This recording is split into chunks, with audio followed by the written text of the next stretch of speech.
Hello, everyone. Welcome to On the Move, a show where we share transportation sales and marketing success stories. I'm Jennifer Carpus Romaine, Executive Director at the Transportation Marketing and Sales Association, which is a trade nonprofit educating and connecting marketing and sales professionals in transportation and logistics. And today on the show, I have David Hoppens, who is VP of Sales and Marketing at Momentum Transportation, which is a Landstar agent. And he is also a past president of TMSA, and he still serves on our board of directors as our succession chair. Welcome to the show, David. How are you doing today?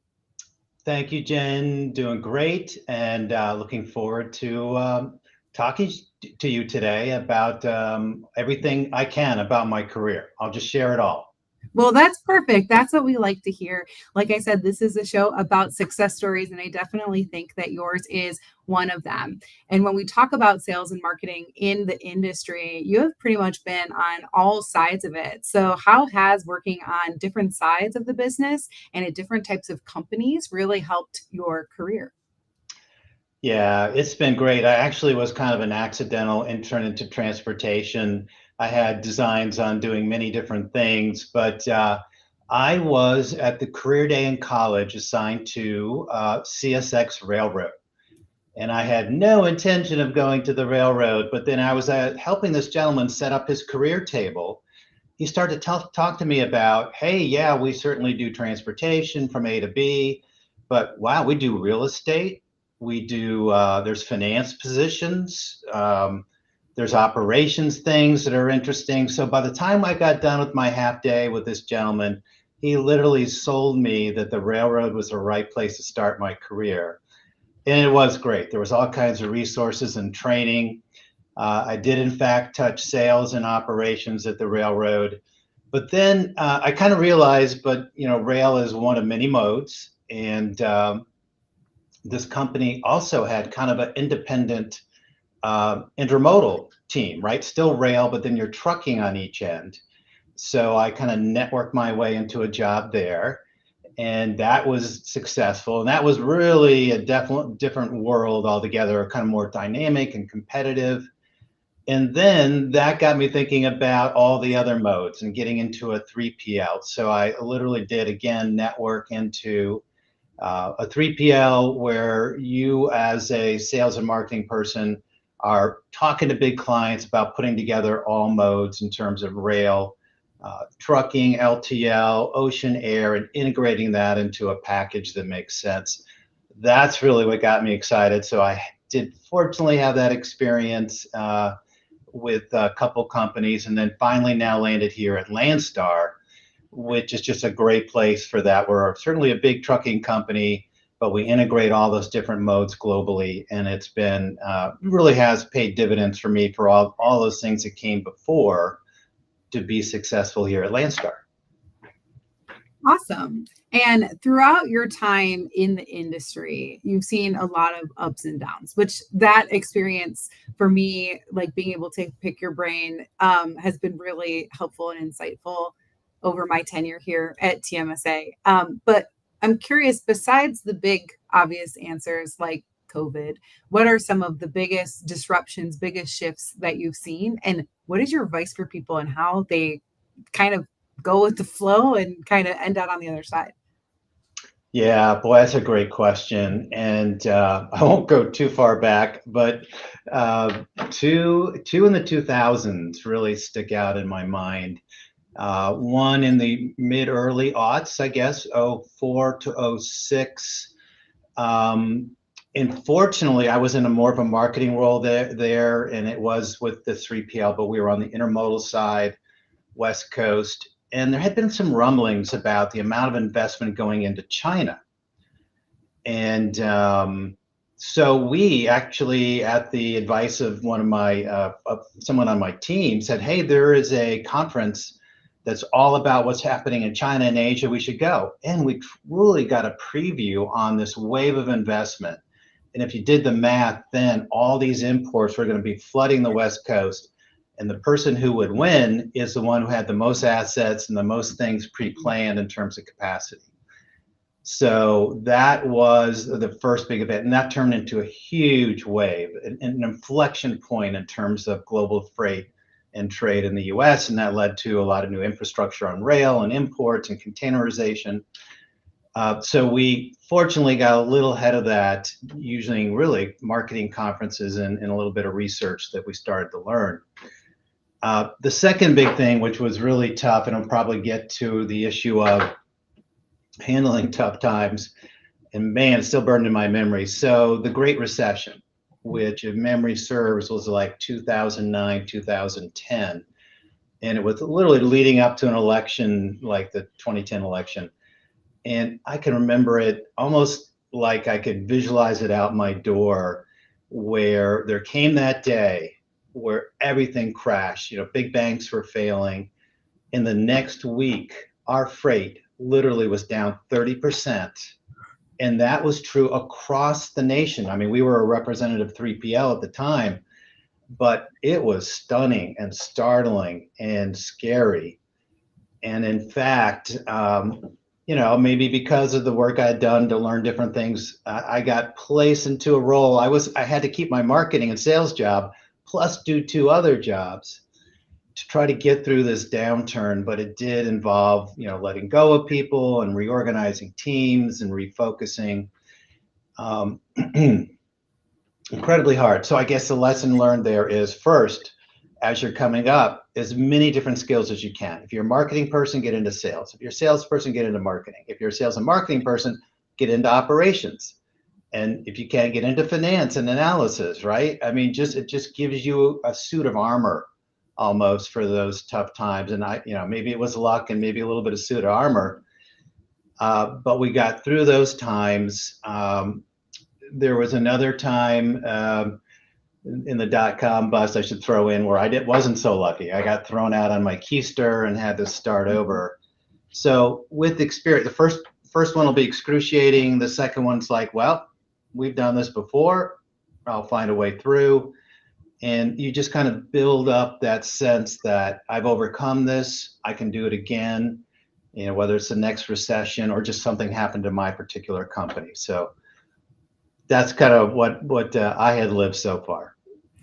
I like that you referenced that like 2009 recession, in part because as a millennial, you've never done this to me, but other people have been like, oh, and now it's a little bit different. But when we first came into the job market, people were like, oh, millennials are lazy, they're this or that. And then in the same breath, they'll talk about how hard that year was. And that was the year I entered the job market. It wasn't that I was lazy. I worked a whole lot of jobs just to live in my parents' house to pay off the school loans I had because they went active for me. And it's so interesting because I think about that all of the time, and how if we look at things from different people's perspectives and why things could be that way, or why sometimes it took millennials a little bit longer to get out of their parents' houses than we wanted to live there. Oh my God, I couldn't wait to move out. But I really did. I worked multiple jobs in retail and food service. And then remembering I got my first job as a reporter for like a local community newspaper, and was so excited. And I called my sister and she's like, what are your benefits? I'm like, I don't even know how much they're paying me, because I was just so happy that I got some type of job in my field that I would then be able to hopefully grow upon. And so it's just a really interesting, like when we look back on those things and where people are coming from in different parts. But I would definitely agree with that. Like, learn varied skill sets and like keep yourself hungry that way. Don't just stay stagnant, because then it keeps you on your feet a little bit faster. So I think that's really great advice. Looking into the future, we're in August, turning that full corner into the back half of the year. So I'm curious, what do you think the market is going to be like for the rest of this year and then into next year? It's a lot of chatter, but what are your opinions on it? Wow, this is a good question. So many different cross currents currently out there, as you well know. So kind of the macro, right? And I look at things that a lot of people probably do. What is the overall demand for trucking out there? What is the rate of imports coming in? Both those things are gradually firming and going higher currently. So after 2 years, and the chart I show when we do quarterly reviews with big clients, I still go back to COVID where like demand was like this, crazy, 100% truck utilization. And then for 2.5 years, straight down into the trough. And now we've been in equilibrium for a few months, but now that we feel it here at our company, and all the forecasts are a gradual increase in demand for all transportation services, and therefore rates will start to firm again. And rates have been down for a good bit. Now, we still have the election to get through and to prove out the Fed is going to engineer a soft landing and be able to start cutting interest rates before employment gets hit too hard. So we have a couple cross currents. I think one thing we do as a company, one thing I do as a sales and marketing leader is really before some ups and downs, I look at industry segments, and I'm staring at my board over there where I've done a Venn diagram of kind of, our company's strengths, what our customers need, what our particular operating teams are good at, and look at that sweet spot in the middle. And then that sweet spot, we're targeting customers that have resiliency, right? Don't have that huge cyclical nature, right? You're always going to have some in your portfolio, but it is like a financial portfolio. You want to have kind of some steady bonds that will always be there producing. So I might be getting a little far afield, but we've been fortunate that we have in our portfolio some companies that are growing pretty regularly due to technology and demand and data center and all that stuff. So we're pretty bullish about the future. The cyclical areas are starting to come back as well. Also bullish about green energy and all those areas, whether it's governmental incentives or not, I think those technologies are starting to take off and scale. So you mentioned the election year and how that can affect freight markets. And I think that's a really good, like if somebody was new to the industry, they might not understand that can affect, and it typically affects every time. So I would love your perspective on like, why do you think that is, if somebody is new to freight, and why they should expect that? And if there's anything else like that, like, yeah, this thing's coming, we know it's going to affect us. We kind of just got to hold on tight until we get through it. Is there anything else like that in that cyclical nature? Yeah, it's I mean, you just see over time what elections do, no matter which side you're on and which candidate you think is going to win or not win. And in this case, we know it's been very close for a couple election cycles. So that creates uncertainty. And if you are someone who is looking for a certain administration and what they favor to be in power, you tend to freeze before you know that's happened, and you make an investment that's going to take 2, 4, or more years to pay off. So it's frustrating to me too that an investment at different levels tends to freeze in that election cycle, particularly the year leading up to it. Now, overriding that, we have some governmental programs that are already in the move, right, in terms of investments in clean energy and investments in chip infrastructure. That was another great area, right? You see that pass on a bipartisan basis, and makes complete sense. We want to bring chip making and technology back into the U.S. So that's certainly an area that we've aligned with, knowing that should be relatively election proof. But some things aren't. And then, but again, I go back to balance your portfolio, but always look for those segments of business. I'm staring at my segmentation board that are more resilient to those election cycles, because they have the presidential, obviously, every 4 years, and certainly Congress can ebb and flow and change the dynamic as well. So, yep, that's just something you kind of learn by experience as you move down the path and go through a few election cycles. And you mentioned that green technology, that sustainability piece. It's definitely like a hot topic these days, and a lot of people are thinking through how they can do that more and better. Is that something that you've seen both from the client end and internally at your company?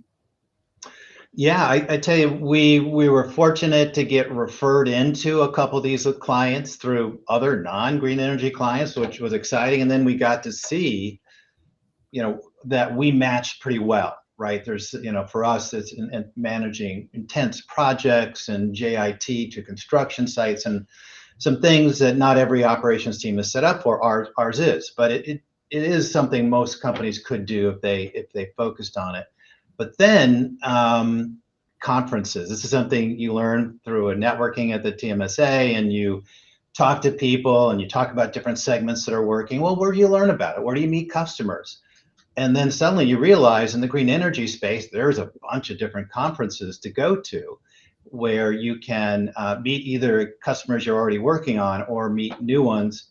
And then something simple like a newsletter, right? Just the green energy newsletters on what utilities are doing a new solar project. Who are they using for that solar project? Oh, by the way, solar with backup battery is now the cheapest way to add capacity to any grid in North America.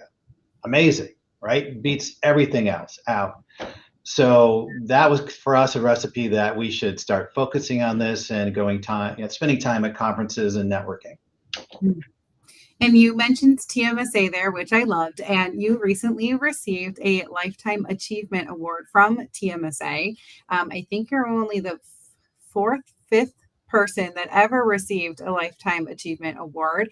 We were able to give out two this year to you and Candy Sidebader, which was a really big, awesome honor. And of all of the things that were a surprise at Elevate this year, the fact that you nor Candy knew that you guys received that award until the moment, even though I do know when Candy's was given first and you locked eyes with me and you're like, I know that I'm the second one coming, and everything makes sense now, which was really funny. And that's like my favorite moment of you from conferences before I even announced it, you just locking eyes with me.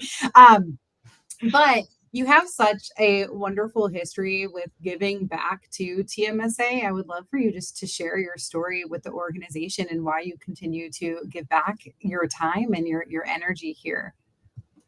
Yeah, that was such a wonderful honor, and I remember that moment very particularly. But so going back, and I'll try to keep it brief. Again, accidental entrant into TMSA, which I now, 15 years later, just credit with so many things in my career. I was my first big break to be head of marketing for a billion-dollar company. It was that 3PL I eventually got networked into. And lo and behold, they had like 8 different companies with 8 different websites and brands and go-to-market messaging. And the CEO says, all right, well, I'll give you this role. You better figure it out. And, what are we going to do with all this? And of course, I didn't really know what I was going to do, but said I could do it because I know I could figure it out. But the way we got a huge jump on it was someone on the team I had inherited within a few months came up to me and said, there's this organization called TMSA. And I actually went on the website and there's a white paper specific to transportation's integrating brands and integrating websites and creating go-to-market messaging specific to transportation, not, as a marketing, association for any type of marketing. We needed that very specific, honed in type of advice and best practice. Man, oh man, that just fit the need, and it created a kind of a architecture for what we needed to do. And then obviously through the TMSA, we started to make more contacts. But then the other big breakthrough was an executive at that company. Within a few weeks of me landing there and then learning about the TMSA goes, hey, I don't want to do that speaking role I agreed to for TMSA in California. You need to do it. And that was a big break for me. I hadn't done that many speaking roles, but I got to speak to a regional event and then feel the energy. And I sat for the programs and all the sharing and networking that was done. I was hooked, right? And that is more than 15 years ago. So then obviously started to go to conferences, got invited to the board, got invited to the leadership track. And I'm just in love with the organization and all the relationships you develop. In leadership, you get very close to people who really are experts in their craft, whether they're sales, marketing, CEO, COO. And we've got, market managers up through presidents and CEOs on the board. That's amazing. I love it. And that's why I continue to support it. Well, we definitely appreciate all that you continue to do and that you've done for the organization. And to me, when we talk about the success stories in transportation and logistics, I love celebrating the people and what they do. So, A, wanted to talk about your involvement with TMSA, but also TMSA isn't the only organization that you spend time dedicated to. And I know that Habitat for Humanity has a special place for you. And I just would love for you to be able to talk about why and what you do there as well. Yeah, thank you for the opportunity. And again, I always knew about Habitat, and occasionally would get involved. But when I moved to my current home in the Jacksonville area, our church said, "Hey, this is this opportunity," and so I started to go. And what I saw very quickly is, first, kind of the love and camaraderie that the regulars have when they're coming and building houses for folks. But the thing that really put over the top for me is you're working side by side with the future homeowner of that home, because for the Habitat model is you put in 300 hours or more sweat equity building your home and other people's homes as one way to earn this opportunity. And almost always it's younger mothers, single mothers, and often their kids come out and work with you. But it's just so gratifying to work as a team to build that person's house and then go to the dedication. And they are just so moved. Their life has changed because this is a home that they own in a school district that they want their kids in, that they never could have afforded otherwise, right? And it wasn't handed to them. They had to work hard for it. And you also do, kind of financial training, and your kids can get tutoring. There's all kinds of things that Habitat organization does. So after 8 or 9 years of that, they kind of recognized, also, that I had some sales and marketing skills. So any nonprofit needs help. TMSA too, right? We need Mhm. help marketing ourselves and selling ourselves. So got in a conversation one day with a board member, and they said, "Hey, there's an opening. Would you be interested?" And man, it was like lightning had struck, right? I knew it'd be something I wanted to do. And so that's just another passion area for me along with TMSA now. Well, I love that you have the opportunity to do that. I think it's important to give back for whatever cause means the most to you. And I've actually, I mean, I've heard Habitat for Humanity is all over the place. I don't think I ever realized the scope of that, and that the people whose home are part of the like the process and their kids, like that's lovely. I'm glad that you shared that. And I feel like I learned a lot more. I like going to the restore that Habitat for Yeah. Humanities have and like shopping there and getting things. And so I think that's awesome, and glad that you have the opportunity to continue to serve there as well. Yeah. Thank you. Mhm. So, my last question is my personal favorite that I love to ask everyone who comes on the show. But if you could go back in time and advise a younger David anything, either personally or professionally, what would you tell him? And when would you go back to? Oh my goodness. Yeah. I'm probably, my personality type does that too often, right? Only if someone had just been in my ear and I made that decision or made that move. But that's not realistic. I mean, as we've talked about, you do everything you can to get different experiences and perspectives. But the couple core things is, first, early in my career, I was pretty serious. Hopefully, I'm less than. So don't take yourself so seriously, right? Yes, I know you're building your career and this is really important and you want to do the best you can for your family, but don't take yourself so seriously. Have fun at work. This is something that took me a while to learn. And I don't mean just going out and drinking after work, but I mean having fun during work, right? And then really taking the time to know people, hopefully as many as you can within your company, but find something out about them, connections, just so you can have fun conversations during the day, right? You don't have to rush back and put your head down in the spreadsheet, every moment. So again, that took me a while to learn. And then as you become in leadership and manager, that just pays more dividends, right? Because then people say, well, he's just not, telling us what to do and then closing his door. He wants to know us personally, what's going on, what are our kids doing, what do we like to do? And that's my favorite question is, hey, what do you do when you're not at work? That often is like at least a 5 or 10 minute conversation with folks. Um, So that, and then certainly goes without saying that the legacy you're leaving in life usually is very much around everything outside of work. So, you're significant other, whether it's children or nieces and nephews, sisters, brothers, close friends, just remember that staying that extra 2 hours of working on a weekend will probably be quickly forgotten versus the time you had spent with family and friends. So that hopefully is intuitive to a lot of folks, but you tend to forget it in the heat of battle. So there you go, my advice. Perfect. Well, thank you so much for coming on the show today.